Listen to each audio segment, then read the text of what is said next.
What's up, everybody? Another edition of Bears Over Beers, but this one a little bit different. Playoff football, Brian. It's Ryan Drosty, Brian Orenchuk.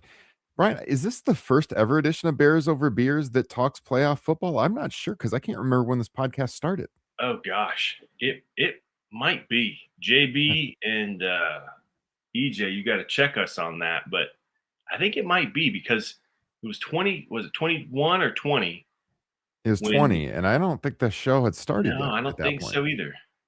Yeah. Well, maybe if there's some long-term Bears Over Beers listeners. I mean, I used to listen to it too, but I don't remember it being on in 2020. I'm not positive, though. This may be the first ever Bears Over Beers playoff edition as we get you ready for the Chicago Bears and the Green Bay Packers this Saturday at Soldier Field. We also have a very special guest we're going to be bringing on here in just a little bit that you're not going to want to miss. So make sure you stay tuned in for that.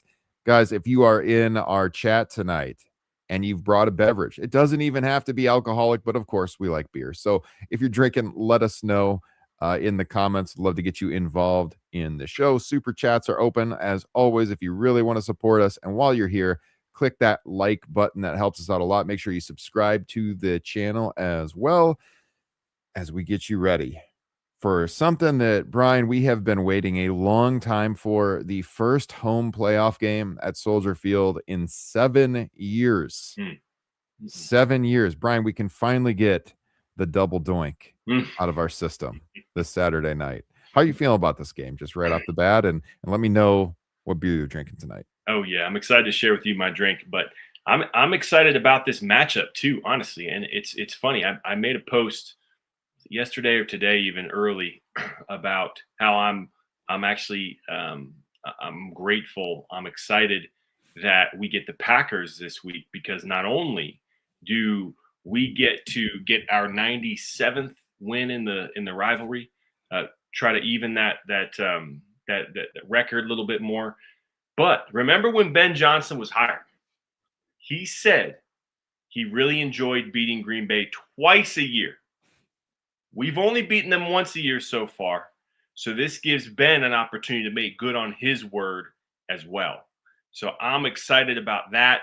You know, we need a little bit momentum in this rivalry. This is going to give us that, Ryan. Yeah. A lot of people have been talking about the 2010 season when Jay got hurt. BJ Raji had the pick six. I believe it was Sam Shields sealed the game. Not sure. It might have been a different year. Either way, that's the last time, and that was a home game as well, NFC Championship game, I believe. Yes. And you know, bad taste in our mouth since then. So these playoff rivalry games are next level. And so, you know, what better opportunity to right the ship than with a playoff win? So with that, I'll intro my beer. I got a special local beer tonight. You're going to like this can art. It might be better in person than it is on screen. This is called Burial Brewery. Ooh. And this here, my man, is a skillet donut stout. It's stout. It's from Burial. And we will be celebrating the burial of one team, hopefully the Cheese, this weekend. The season, the 2025 season, is going to finish for one team. And I'm confident it's going to be the season of Green Bay coming to a close. But with that, man, what do you got? Wait a second. Did you say skillet donut? Oh, yeah. Oh, my goodness. Oh, yeah. That is dark. I love it. I mean, that is a great winter beer, Brian. That is an excellent, excellent choice. Oh, gosh, it's good. All right, here's what I got. This is a local one. It's an all-time classic here in Eastern Iowa. This is sold in Chicago as well. And it's from Toppling Goliath Brewing Company.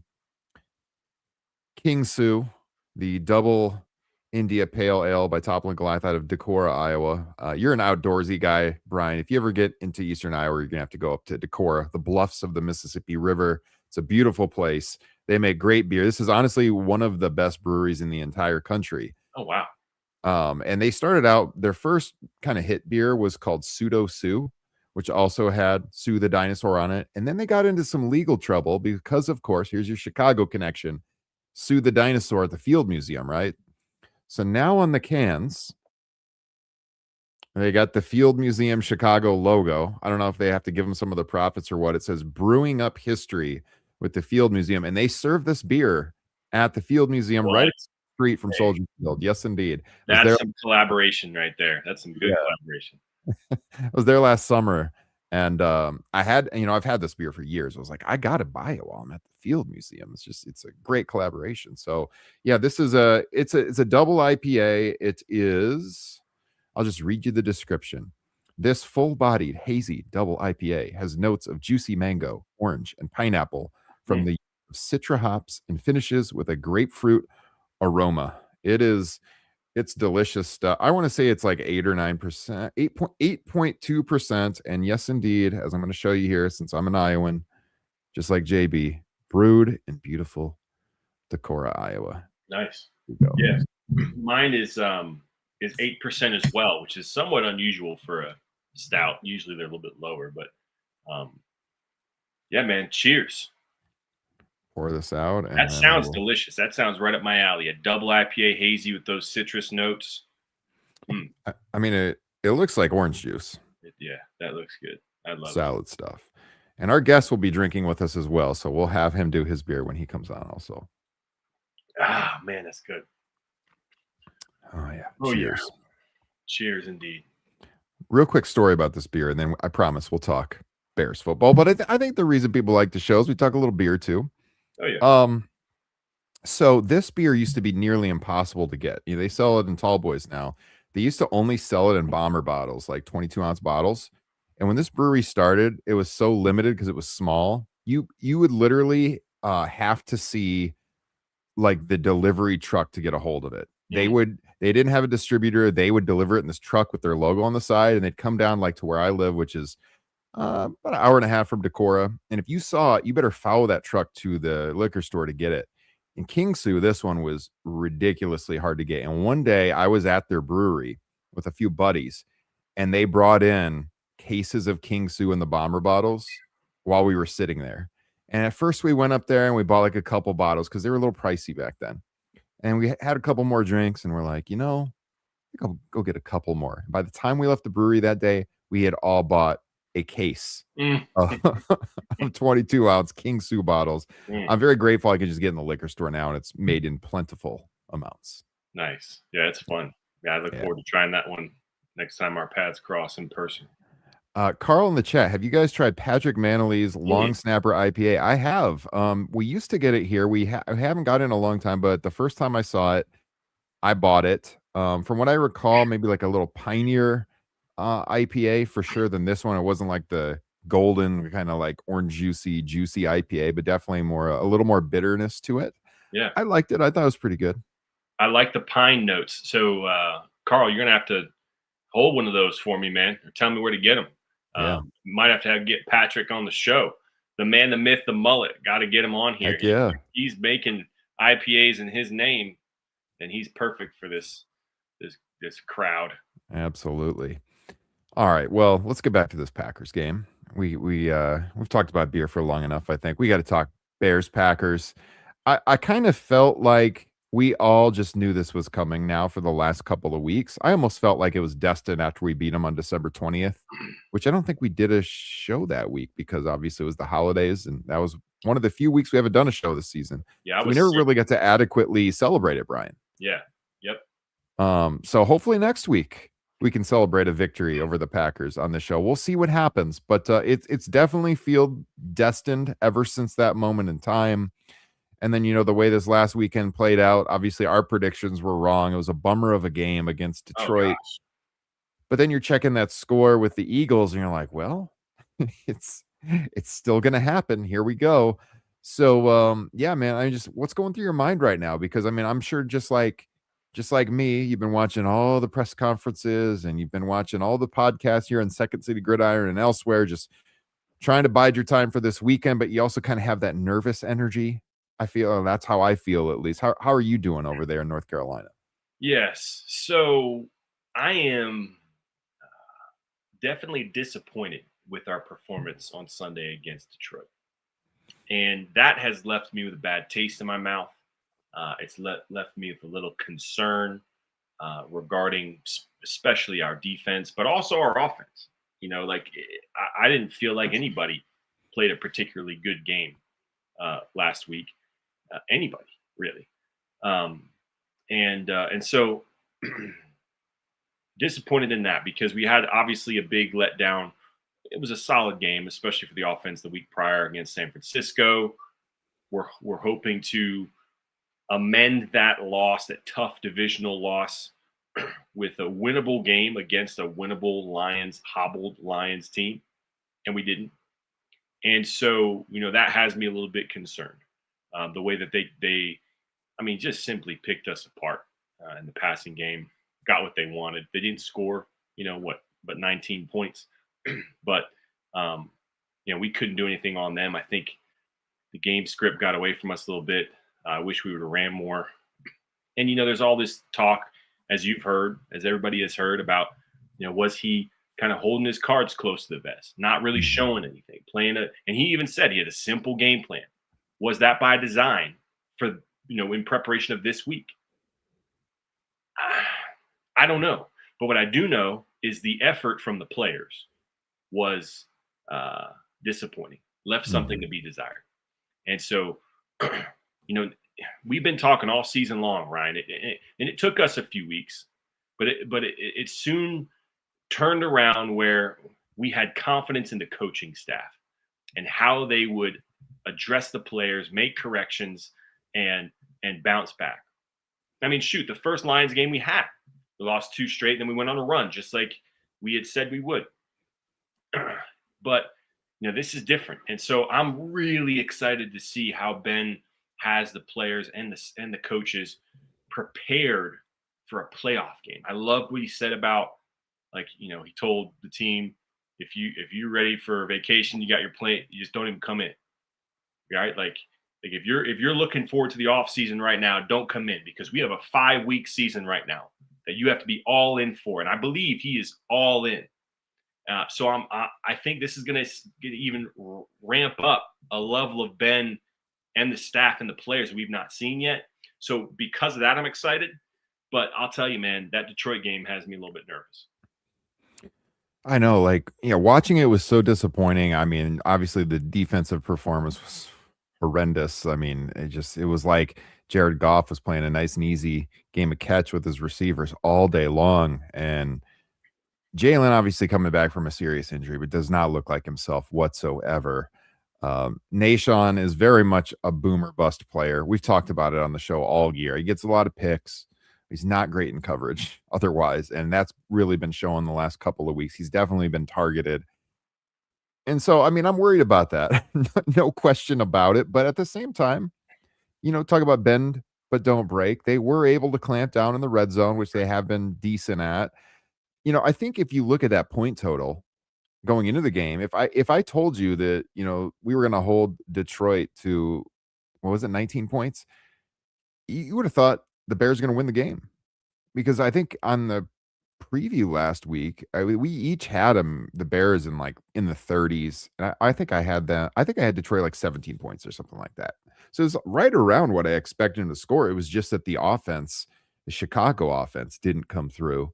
And yeah, it's just, you think about this Packers game, and a lot's been written, a lot has been said about how the Bears haven't led against them for a single minute, and in some ways it makes me nervous, and in other ways I feel, I want to look at it with the glass half full and say, well, but they just haven't put together a good game, and they still could have swept them this year. So what does that say?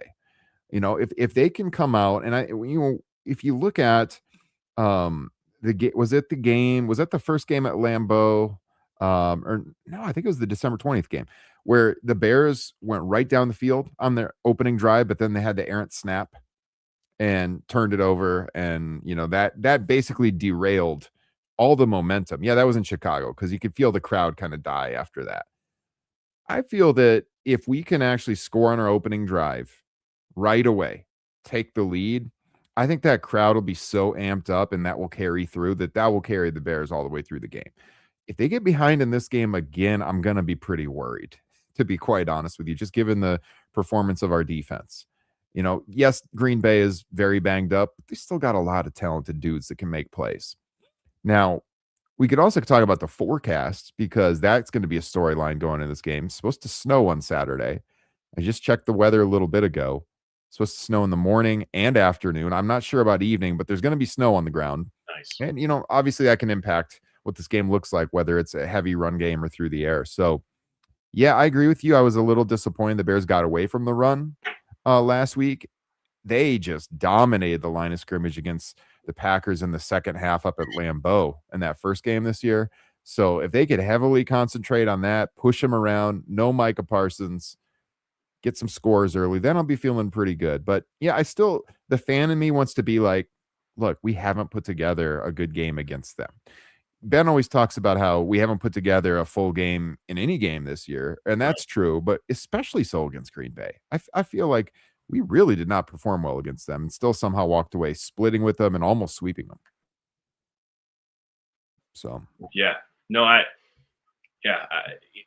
it's, man, it's, we talked about last game and we jumped out last game against the Packers. We jumped out with the momentum and it was just like a little play here, a penalty there that extended one of their drives or stalled one of ours or a drop pass. But we had the momentum starting the game and we were moving the ball. And then that's the one with the errant snap over Manung guy.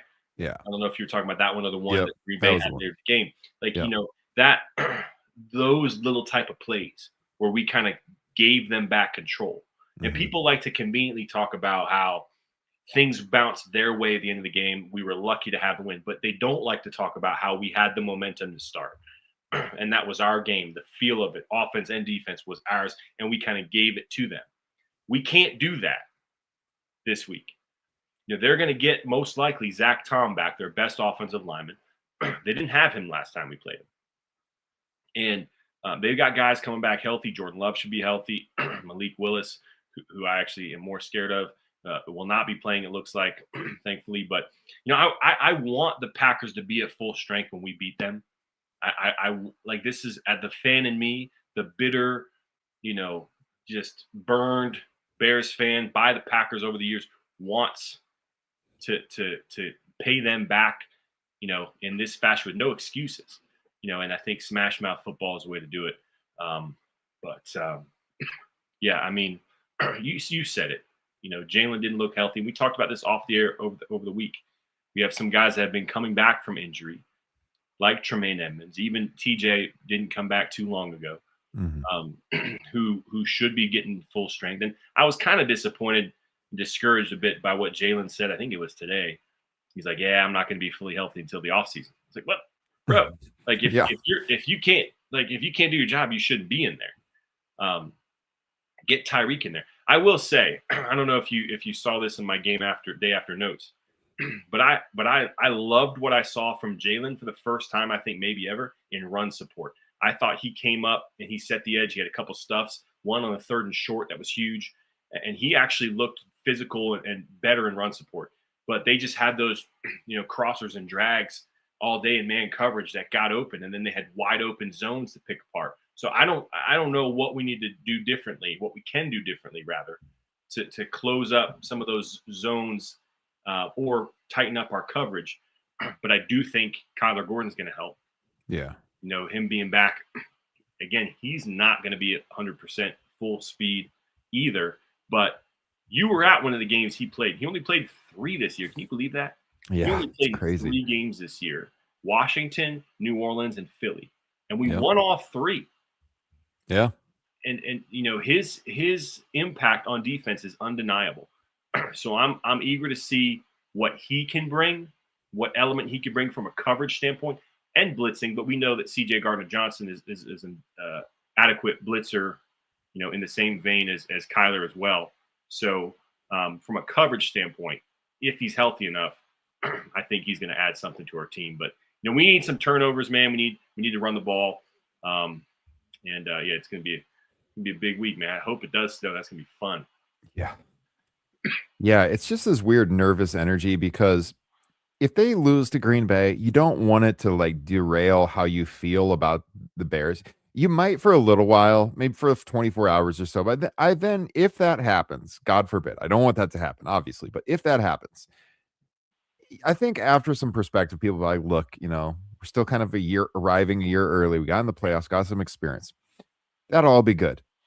But dude, if we win this game and then we bow to a team like the Rams or the Niners or something, I'll just personally, it would feel so much better because it's just like, yeah, I mean, we didn't expect this really this year. We did expect them to make the playoffs, at least you and I did, but Right. we thought wild card. We didn't see division title. It's just that it's the Packers and it's, all the smack talk and stuff, all the social media takes, all the radio takes. Obviously, we want to get that win. I mean, you mentioned that NFC title game back in the day. Now, of course, side note, we didn't have our starting quarterback for half that game, so I'm not sure it counts according to Green Bay Packers fans.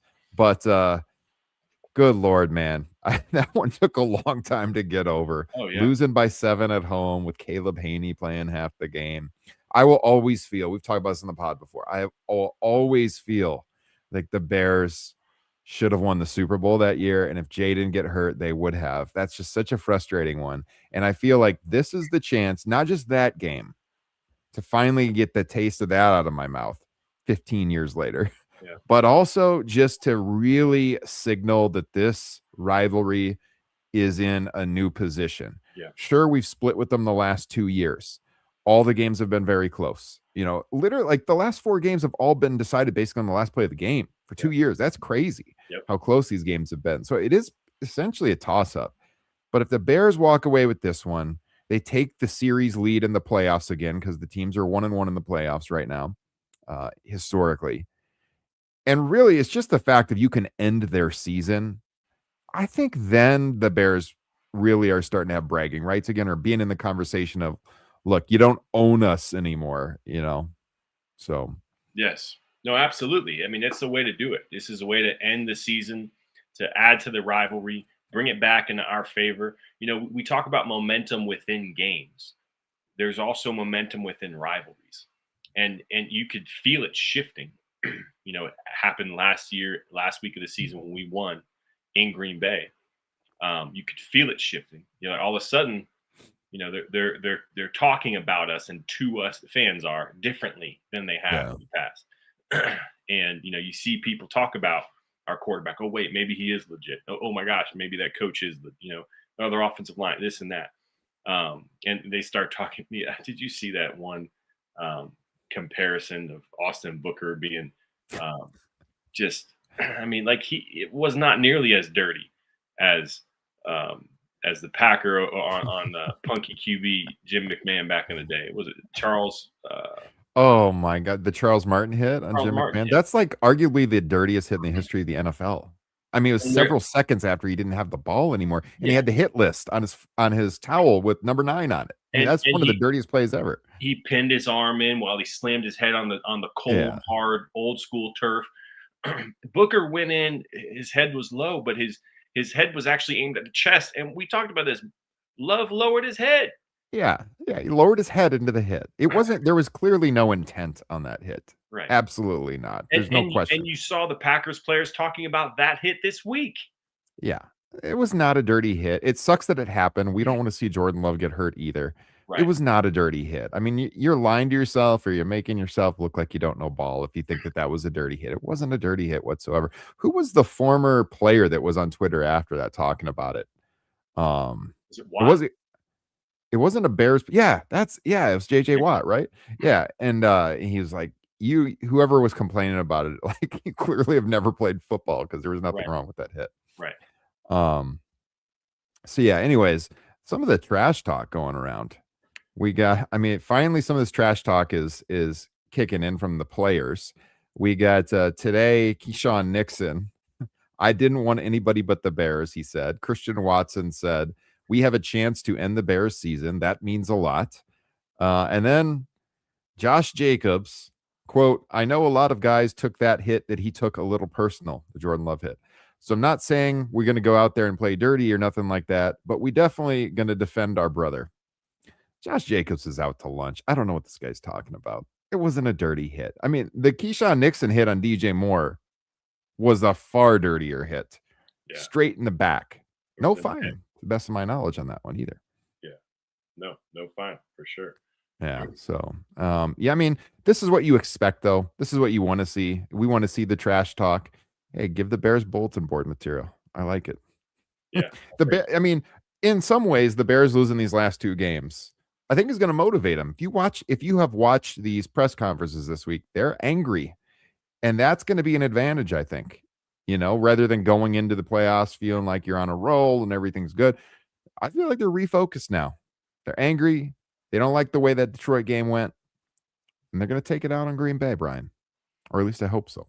Yeah, I was hoping for the same type of energy this past week against Detroit, but hopefully even more so this week. And I do think the intensity is going to ratchet it up a little bit here in the playoffs. But yeah, man, you wanna bring our guest in? Let's do it. All We got right. a very, very special guest joining us right now. Brian will help introduce him as well because Brian definitely set this up, but I am familiar. I read the article on ChicagoBears.com tonight about him.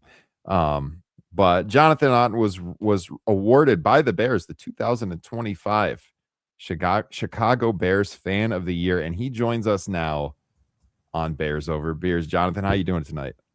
I'm outstanding, Ryan. How are you doing? Pretty good. Very good. This beer's going down well. I'm feeling good. Excellent. Yes, man.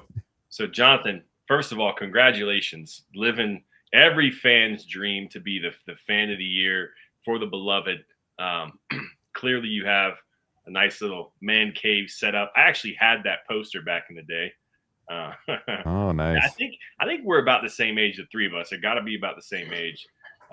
We're in our 40s. I don't know about you, but I'm 42. Okay, yeah.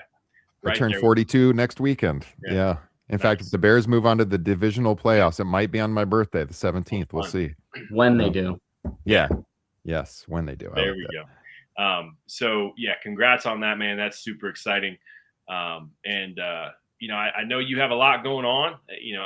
Curious to hear your story, how you got this honor. So let's start there. Kind of intro yourself to our crew with your drink of choice for the evening, if you don't mind sharing. Absolutely. All right. So I've already poured because I've been listening to the show. But I'm originally from Michigan, just around the Detroit area. So I picked up Eastern Market Brewing Company, Winter Blossom. Okay. It's a blonde ale brewed right down in the heart of Detroit. So most people are wondering, well, how the heck did Michigander become Bears Fan of the Year? And sometimes I ask myself that question too. But the reality of it is I've been a Bears fan my whole life here, rooted in Lions country. My parents are from Illinois, both of them are. And I had a choice as a kid, and I clearly chose the Bears. I got a lot of family in Illinois, so I'd drive back quite a bit as a kid and visit the city and visit the greater Chicago area. But yeah, it was Bears at an early age, and I never looked back. Yeah. Very cool. Nice. And you got the honors as Bears Fan of the Year, and then they brought you to the game against the Giants, was it? Yeah, that was really special. So part of being selected, they looked at my whole history, and I think big part of it was I was in the military. I was a submarine officer on the USS Michigan, served 9 years in the Navy. Hence, wearing my salute to service shirt here tonight. You mentioned that, I'll answer the question, but you answered that NFC Championship game. Mm-hmm. I was underwater for that game. I didn't even get to watch it. Oh. And we came up to Periscope depth, and we got the news that like Jay Cutler had tore his MCL or something, and then we lost. And I just never got over that game. I still haven't. But that was part of it. So, yeah, the Bears brought me back to the Giants game. I got to go with my oldest son, Raymond. He's 9. Just an incredible experience. On-field tickets. Colston Loveland came up and gave us a little interaction. Noah Sewell came over and took a photo with my son. It was just incredible access. It really was. And the Bears were just first class the whole way. And then they announced me as the Fan of the Year on the field and gave us Super Bowl tickets, which is hanging over on my right shoulder here. Oh, yeah. Nice. Wow. Hey. Yeah. Crazy. That's wild. Yeah, that's super wild. And gosh, man, that makes me excited for this game that you're not underwater this weekend and you'll get to watch it. Yeah. So, man, it's going to be better. It's going to be better than that experience. I will say the first half was kind of like we said, we controlled that game. I'm confident we would have won that game and won the Super Bowl the way it was going in the first half. It was kind of reminiscent of our last game against them where we kind of had the momentum, but we didn't quite put them away like we should have. Mm-hmm. And that's the thing that we need to amend this week. But yeah, appreciate your service first and foremost, yes. Mm-hmm. and your loyalty. My history is not from Detroit, from all over the Northeast, Midwest. But my older brother's a Lions fan, so I'm used to Barry Sanders running circles around Chris Zorich and Barry Minter and all the guys, growing up, and watching Brett Favre and then Aaron Rodgers and Randy Moss and all the greats doing great things. Adrian Peterson against us, and then double doinking our opportunity away, or not giving it to Thomas Jones and just throwing it, putting it in Rex's hands in the monsoon in Miami. It's about time we're back to where we ought to be. So that's very cool. Now, tell me a little bit about some of your favorite players of all time. Favorite player is over my left shoulder there, Brian Urlacher. I mean, we've established we're about the same age, but man, coming in high school and just having that guy get drafted there, and I actually got to see him in Plattsville in '99. We went up there and went to training camp. My dad took me, and that was really special. And you could just see it early on. This guy was different, and then he proved it. Yeah. It was really, really fun. So, I mean, Brian Urlacher is my favorite. My wife always jokes when we went to the Hall of Fame induction. My dad and I were there as well. My wife was very pregnant for that, and I was in that window, and she's like, "You almost missed the birth of our son." But I really wanted to be there for his, his induction. So Brian Urlacher is my all-time favorite Bear, and I think this year, Colson Loveland, he announced me as Bears fan of the year, which is, of course, special. He played at University of Michigan, which is right up the road from where I work. So I was familiar with what, he had done here in Ann Arbor. But the way he's playing and the interactions with him this year have just been first class. He's quickly becoming my favorite player. And, of course, Caleb, we finally have our franchise quarterback, thank God. Yeah, we finally do. And we don't even need to talk about all the other guys. Just grateful to have this one.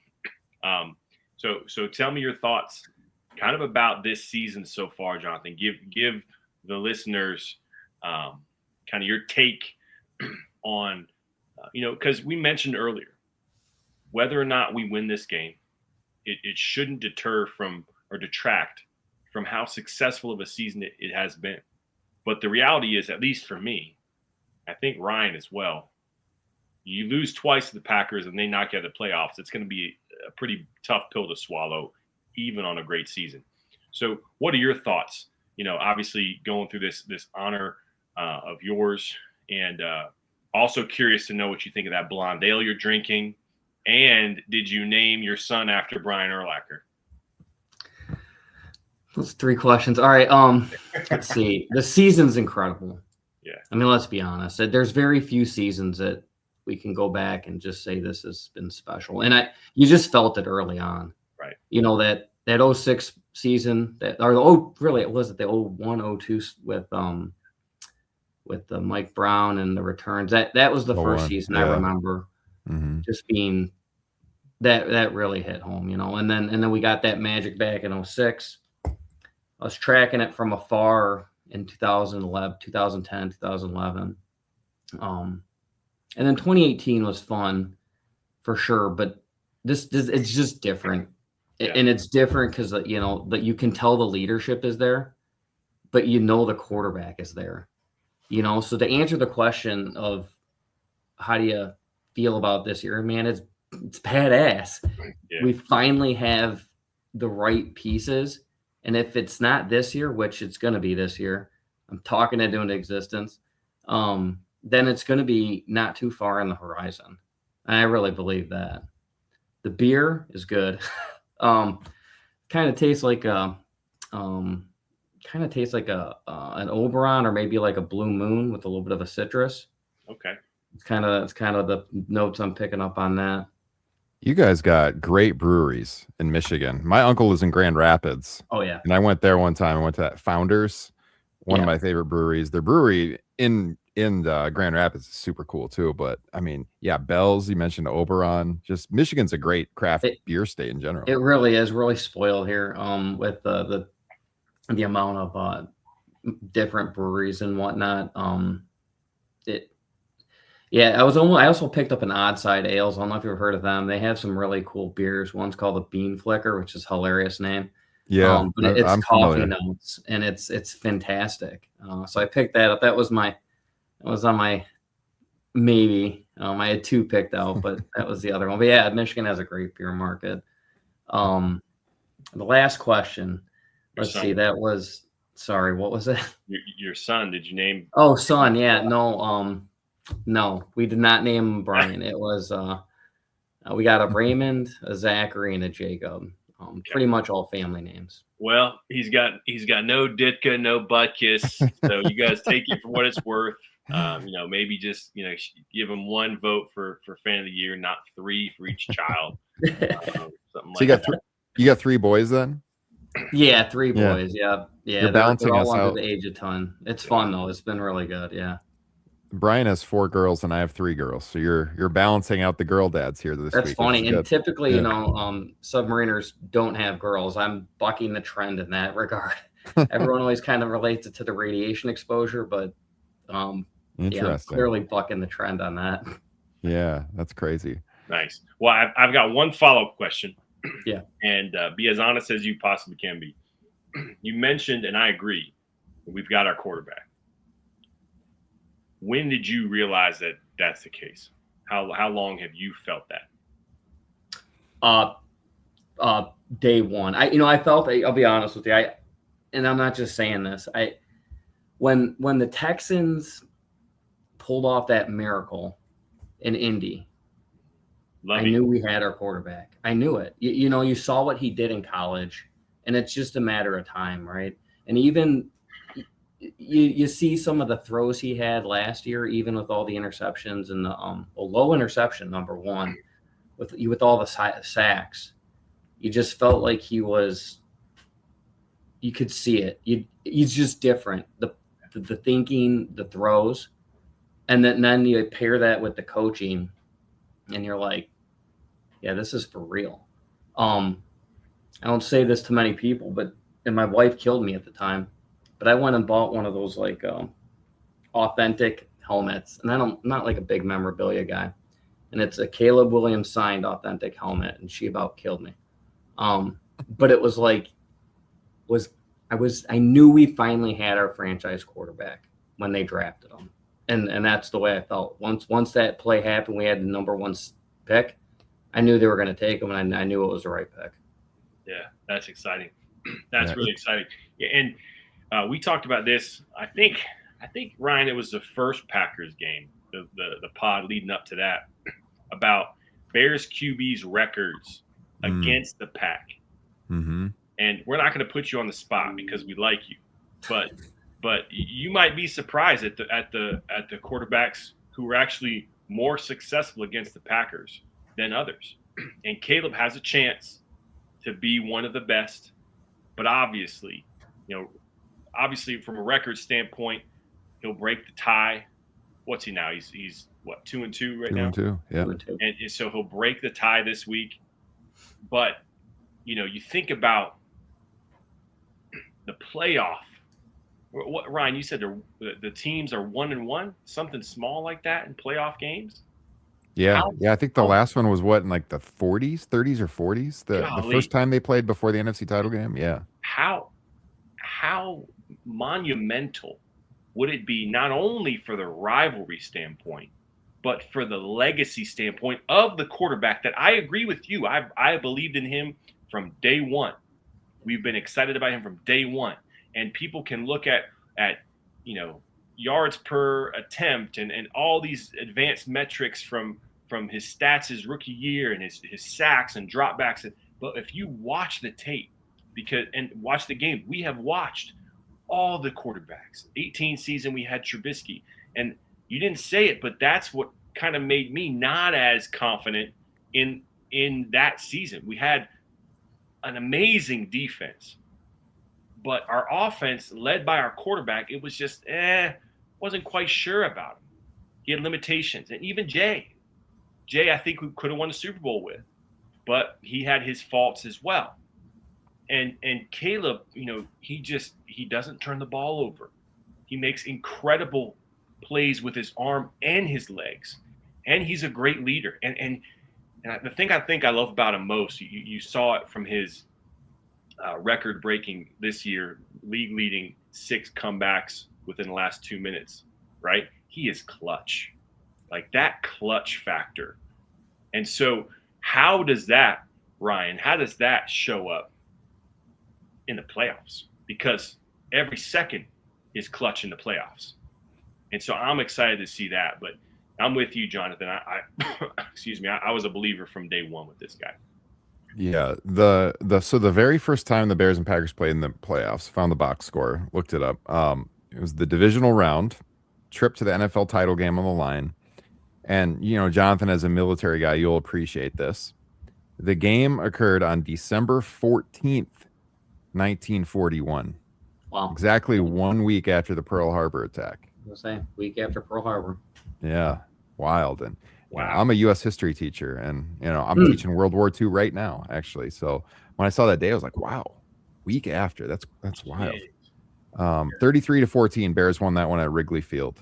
And then, the NFC title game, 2010 season, 21-14 Packers. So, yeah, we got a chance. But, to your guys' point, I kind of felt, too, like we had the guy right when he got drafted.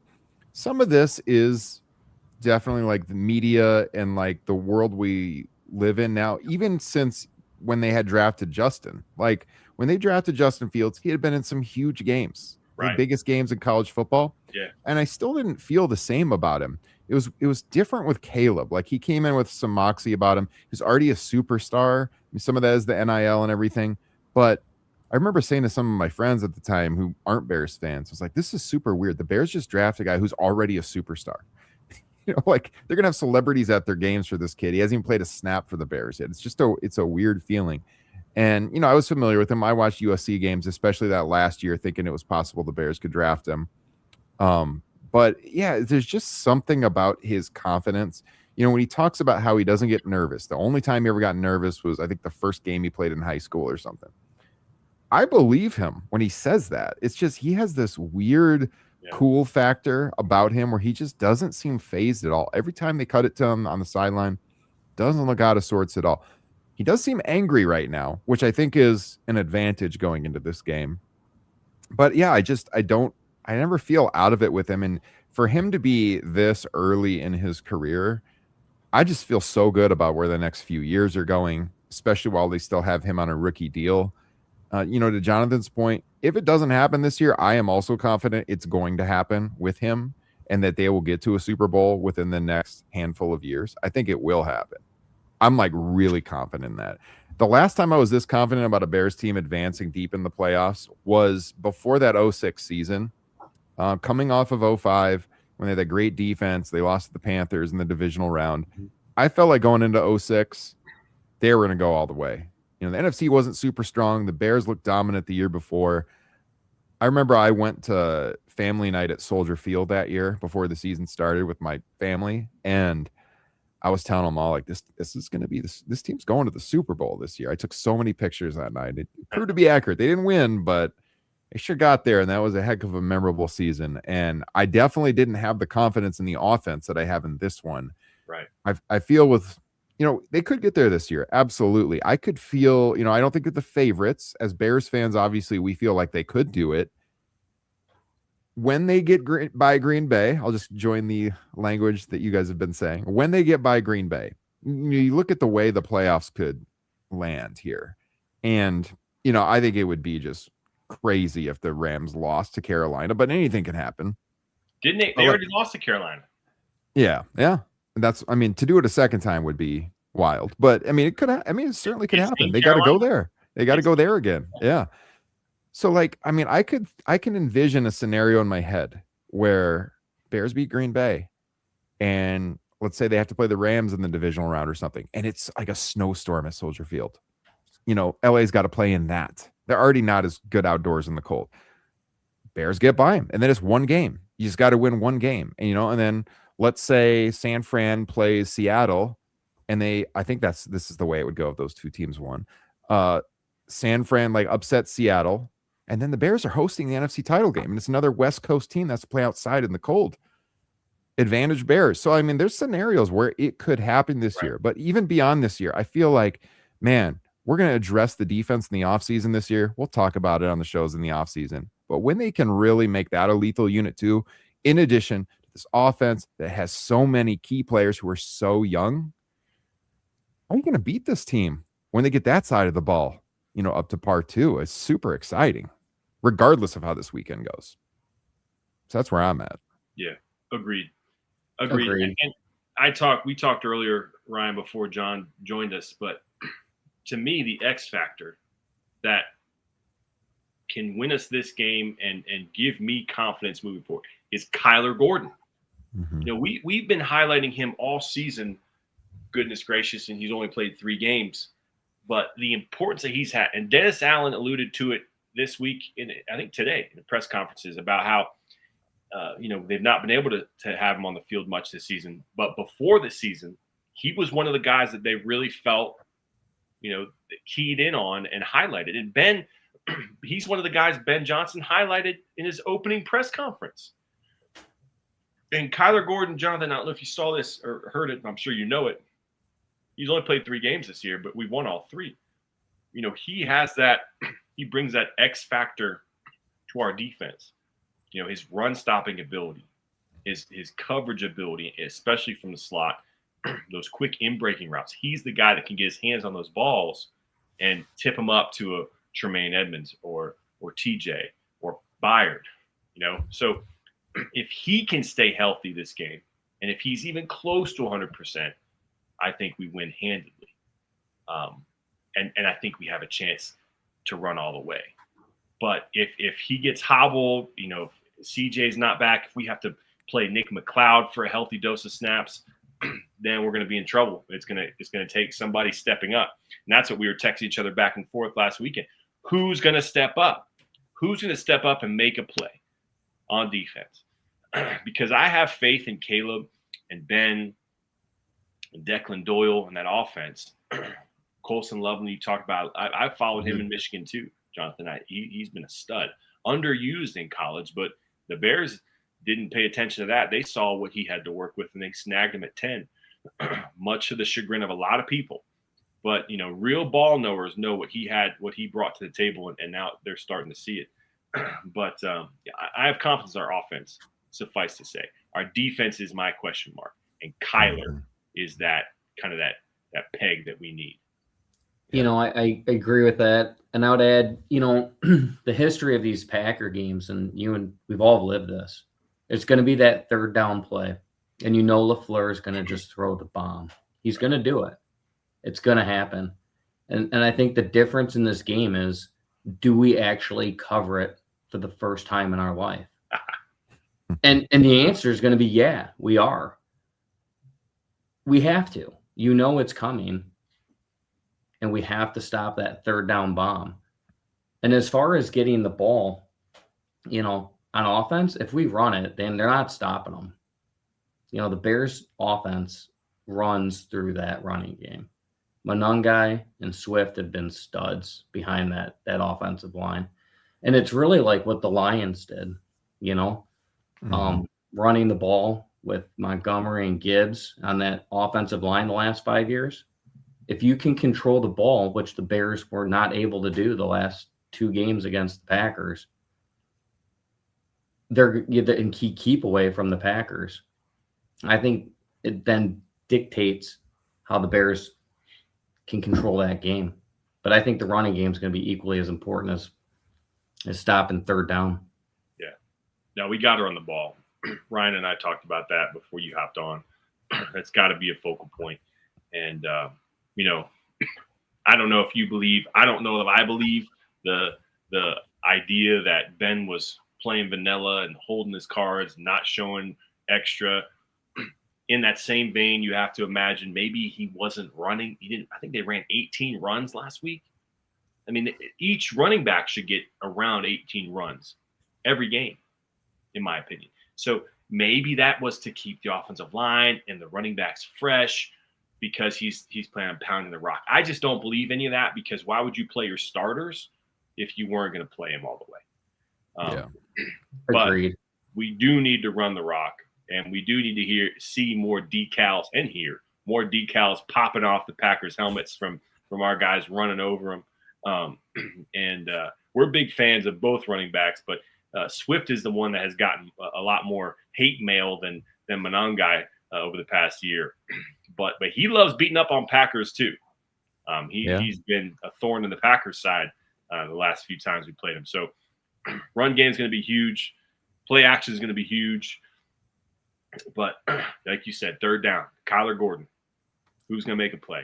And I can't wait. Where do you watch your games, Jonathan? Yeah. Well, of late, I've been fortunate enough to go to Soldier Field the last few times. So I befriended some friends at the tailgates and have been doing my best networking as I can. So I've been able to go to the Browns game, the Giants game, and the Lions game, which is really special. Wow. Prior to that, it's been, frankly, years. I did take my son Raymond. You can see that was the Justin Fields game up there in the corner. Yeah. Snow game. That was his first game. So that was real special to do that. But to answer the question, usually it's just in my living room. Yeah. I'm kind of one of those, there's very few things that I love as much as the Bears. When the Bears play, I kind of turn into a different person, as it were. And sometimes that's just best to be left alone. So usually I just watch it with my kids. I understand. Yeah. If anybody understands, it's us two. Okay, we get it. And hey, can I just I just finished my last sip, but can I just cheers to the two of you for being diehards and still having a marriage? Cheers. That's a big deal. Absolutely. I'm texting Brian during the games and swearing and yeah. Oh yeah. Well, my wife. We had some friends over last week. Because maybe it was a week prior, because it was prime time. And my wife said to our friend, she's like, "Wait, you've never seen football, Brian, have you?" And I'm like, "What do you mean?" All right, be quiet. Oh man, I totally get it. We all relate. If you can relate in the chat, then give us a cheers emoji. But so that's where we're at. I can't be in my living room, Jonathan, because I've got 4 girls and they commandeer the living room television. So I am down in my room. Has become my man cave. This is my office, not my same room. But I think Ryan's the same way. He's comfort of his home, and Winky he got to the Saints game earlier this year. I've not been in a number of years, but that's awesome, man. We're totally with you on that one. Do any of your boys like to watch with you? Oh yeah. Raymond's completely cemented as a Bears fan. But taking him to that game, that did it. Everything this year has just been it's magical. I mean, it's I'll share some photos after this with you. Brian, you can throw them up, but it's honestly been, if I really, really think about it, I start to get choked up. So it's been really cool. And then Zachary, he's 7. He's really getting into it too. My 4-year-old's into Fireman Sam and whatever else 4-year-olds are into. So, he's too little for it. And he'll sit and kind of just complain the fact that the TV's with the football. But, the 2 older ones are definitely Bears fans. And it's not even close. They're just really, really getting into it. And it's been really special. That's a big deal. How far of a drive is that for you when you go to the games? It's 4 hours. Okay. Yeah. It's not too bad. And I got it figured out, where to go, when to go. Mm-hmm. My sister's on the western suburbs and I still got cousins. And a lot of family out that way. Actually, one of my best friends from the Navy, he was a submarine officer too. He housed us when we did that night before the Giants, and the Bears have been first class with this whole thing. They let us go to Hallis Hall, and they got the kids on the Walter Payton Center and got to practice and do a whole thing with the kids club. Really special. The memories that they've given me are things I'm just never gonna forget. And aside from like just things for me, just having the kids, as you both know, it's just so much more important. Yeah. Once you involve your children, it just takes it to a different level, and they've done that for me. So who was you mentioned some family in Illinois when you were growing up in Detroit. Mhm. Who was your kind of not mentor, but the one that paved the way for you to be a Bears fan? Who was that for you? It was my dad. Okay. My dad, big Bears fan, and I was what, 2.5, almost 3, when the Bears won the Super Bowl, if my math is right. Really young. Well, that's one of my first memories, and I mean that legitimately. I just remember the house being chaotic that day, and it's one of those first core memories was the Bears in the Super Bowl, because that never happened. But my dad was just a diehard Bears fan. Monday night throwing the pillow at the TV. And I got an older brother who's 8 years older, and you always look up to your older brother. That's just how it goes. So my brother Todd, he's a Bears fan too. Nice. And so he was very instrumental. His favorite player was Walter Payton, but being 8 years older, he lived it, right? Yeah. And so, Oh yeah. But yeah, those are the two that were most instrumental in me becoming a Bears fan. Very cool. Are you going to the game this weekend? I should ask you that. Are you going to the playoff game? I wish. Yeah. I have offers and whatnot. But everything, life's a balance, and we'd already talked about being a super fan and, all that. But to be frank, I really want to watch this game with my kids. Yeah. Raymond was 2 when the Bears, the double doink, and Zachary was a few months old. So I really just want to experience it with them. And I know that sounds kind of crazy, maybe to some people, like, what, you don't want to go to the game? Of course I want to go to the game. I want to go to the tailgate. I want to get my name out there. Still trying to become NFL fan of the year. I'm doing everything I can to do that. But some things are just more important, right? Yeah. And that time and watching those games, which you and I both know don't come up that often, maybe more so in the future, but I don't want to miss that opportunity with the boys. Yeah, our kids are going to be spoiled. They're not going to have to live what we lived through, guys, and that's a good thing.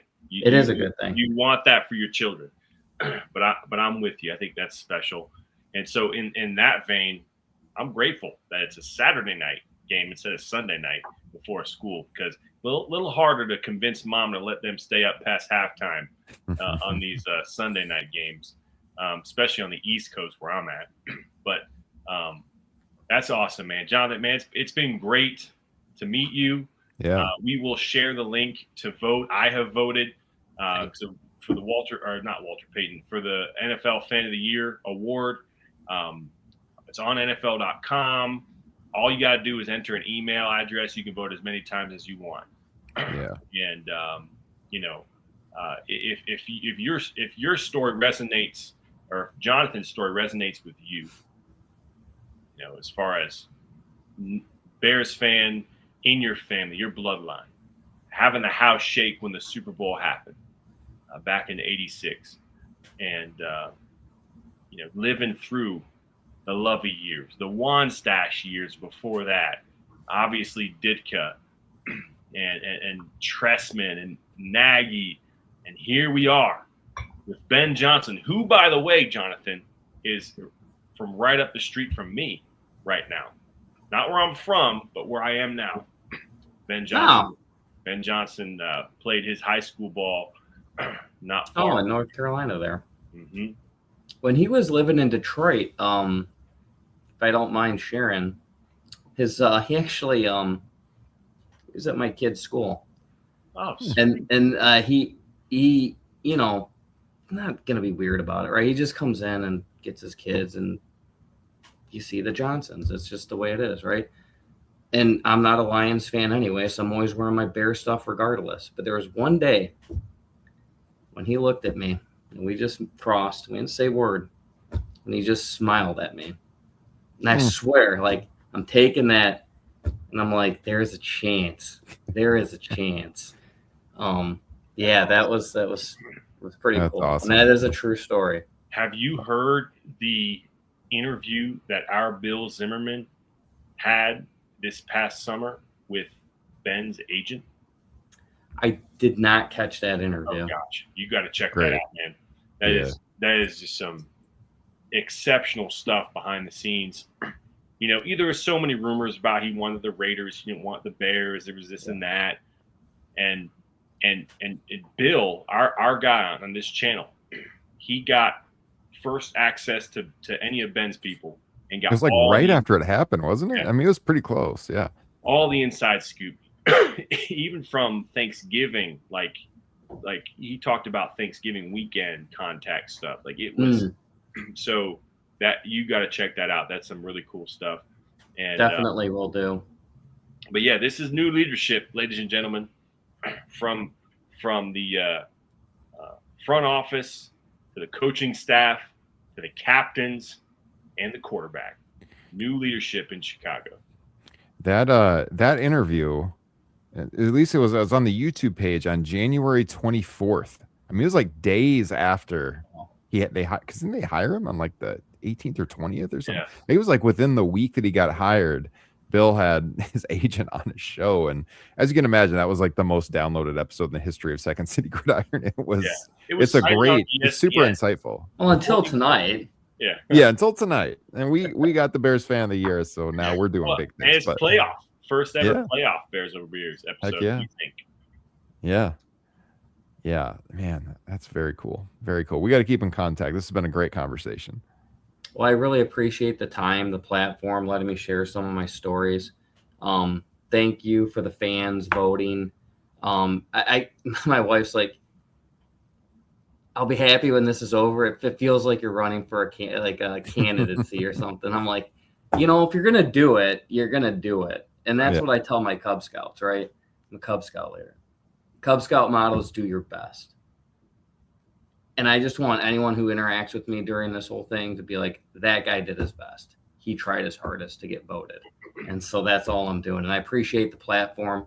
Ryan and Bryan, I really appreciate you guys giving me the time. This has been a lot of fun. I look forward to talking with you guys. And you know what? Maybe we can meet up in Chicago and go to a game. Wouldn't that be fun? Oh, heck yeah. I'm in. I'm 100% in. Nah, I'm about 85%. We'll talk Bryan into making the drive. He can do it. It's a little bit further, about 11, 12 hours for me. We'll crowdfund it, guys. Vote early and often. Thank you. Yeah, it was awesome. Yeah. Thanks, Jonathan. You're welcome. We'll see you. Yeah, we'll put the link to vote for Jonathan right here in the broadcast description. Make it real easy for all the listeners. So yeah, we would appreciate it. Jonathan would appreciate it if you guys can go on there, get a vote in for him. So Bryan, did you want to, real quick before we go off the air, do you want to revisit our predictions we did at the beginning of the show? Oh, or at the beginning of the season? I got it ready. Yes, please. Let's do it. All right, because we did the show the night the schedule was revealed. We hadn't had much of the off season. We had no training camp yet, no preseason, of course. But Bryan, me, Jacob Infante. This is a little weird because we got all these pictures right next to the old pictures, but we're over here still. We did the season predictions that night, and here is how our predictions went. Dude, we got it. Bryan and myself both had the Bears that night in May at 11-6, and my goodness, that is what they ended at, 11-6. And Bryan, if you look through game by game, we were pretty dang close. So Jacob went first. So as you look after, I know for the podcast listeners, this is going to be difficult, but if you're on the YouTube page, I got the screenshot up. I'll try to talk through some of this. But as you're seeing the game by game, as we predicted that night, the first W or L was Jacob. He went first. Then the second W or L on each game was Brian, and then I went third. And as you look through this, I mean, we did not get too many wrong, Brian. I mean, we got the Lions game wrong. We thought they were going to lose in Detroit, but win in Chicago. We all had them losing at San Francisco. And at Eagles. Yeah, that was one that they pulled off, obviously. But I mean, overall, there's just only like a couple of them we didn't get, which is crazy. We did pretty well. What I'm saying is, when the next year's schedule is revealed, long after this Super Bowl run, of course, you guys, you're going to want to tune into this broadcast because we were putting on, for those older listeners, the old Karnak the Magnificent hat like Johnny Carson used to do. And it looks like we had a pretty good time, Brian. Yes, man, that's you guys. We flipped the Packers games. You Yeah. guys got the correct guesses, predictions. Then I did not. But man, yeah, to end at 11-6, both of us, that's impressive. Congratulations to you on that. You as well. Thank you. There you go. Bears over beers. Smartest show on the internet. Who's to say not? Hey, in that vein, bro, what's your prediction for this Saturday? Oh boy, here we go. I'm going Bears. I'm not picking against the Bears in the playoffs. It feels like it's got to come down right to the end almost. But then at the same time, you're like, one of these games has got to break open a little bit, right? Yeah, could go either way. I'm going to say Bears 24-21. 24-21 Bears. What do you got, Brian? I'm going 27-17 Bears. 27-17. You made me want to go like 27-23 or 27-20, but my initial prediction in my head was 27-17. So that's what I'm going with. Very nice. Yeah, I mean, the weather's going to be really interesting to follow because that's going to impact the kicking game, obviously. I was kind of thinking that in the back of my head as well. I'm going to say Cairo hits like a pretty short one early in the game, and all the rest are touchdowns. I'm going to say the Bears lead bell to bell, though. I think it's going to come down at the end till we get a little nervous. You know, the Green Bay's got a shot.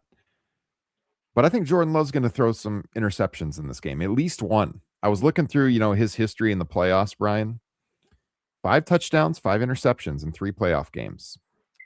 His last 2 playoff games last year, of course, at Philadelphia, 0 touchdowns, 3 interceptions. It was a real bad game for Jordan. Game before that, at San Francisco, 2 touchdowns, 2 interceptions. His best playoff game at Dallas 2 years ago, 3 TDs, 0 picks. But the last 2, multiple interceptions. I'm going to say this boomer bust Bears defense gets at least one. I'm going to call it Kevin Byard. Why not? Led the league in interceptions this year. Actually, I'm gonna say 2 interceptions. I'm gonna say Nahshon and Kevin Byard get a pick in this game. Nice. Yeah, I think we do get 2 picks as well. I'm going Tremaine and Brisker. Ooh, okay. I love the way Brisker played last week. I thought he was one of our best players last week. And I think Tremaine's going to bounce back this week, but we'll see. I like the Brisker pick. I think maybe Brisker's a better pick than Nahshon, who's struggled a bit of late. Hey, I think Brisker's only had 1 all year. Yeah. So, I mean, I picked the more obvious ones. The guys have led the league in interceptions, right? Different points this year. I just feel like, man, Byard's been such a good veteran back there. He just always seems to be around the ball, like he was against Detroit getting that pick. I feel like he's just going to show up and get one. Yeah, and we've got time to discuss what we want to do from an off-season standpoint. That's for another show. We'll save that. Byard has been an absolute gem and deserves every accolade he gets this year. Has looked, extremely solid. But I'm really impressed with Brisker last couple weeks. I think he's going to step up this week as well. So, and I liked what Byard said.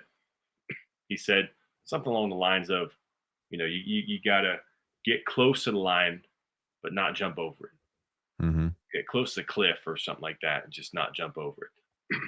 and I think we need to bring that mentality And I think they're referring to the penalties that kept the drives alive early against the Packers last time because we had that momentum. You gotta harness that energy, but not let it harness you.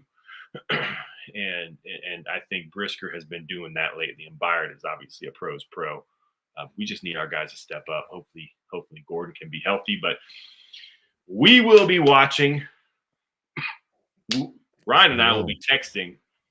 And if you follow us on Twitter, you'll see some sporadic, tweets here and there. I'm going to try to rein it in. I'm going to try to keep my phone away from me because I'm going to be so stressed. I'm going to say stuff that I'm going to end up deleting. So I'll have a few tweets here and there, but I know with the playoff game, it's going to be amplified because usually in the regular games, I got to stop myself here and there from tweeting stuff. So right, I'm going to be more restrained, but there will be a few. I'll promise you that. Well, we'll be texting regardless. We will be texting, and they will not be school age appropriate. Well, maybe they will be. Well, if the Bears are pulling away in the game, they're probably still not going to be school age appropriate because we'll be so excited that there'll be some colorful language. Yeah, for sure. But I do hope we get the ball first. Same. I think if they win the toss, they got to take the ball, score right away. That's the way. That is the way. All right, guys. Hey, this has been a ton of fun. I really enjoyed this. Jonathan was great. Brian, you're great as always. I hope the listeners enjoyed this. We'll definitely be back next week at the same Bears time on the same Bears channel right here at Second City Gridiron. Appreciate all your support, everybody. If you want to support the show, like I said at the top, subscribe wherever you get your podcasts.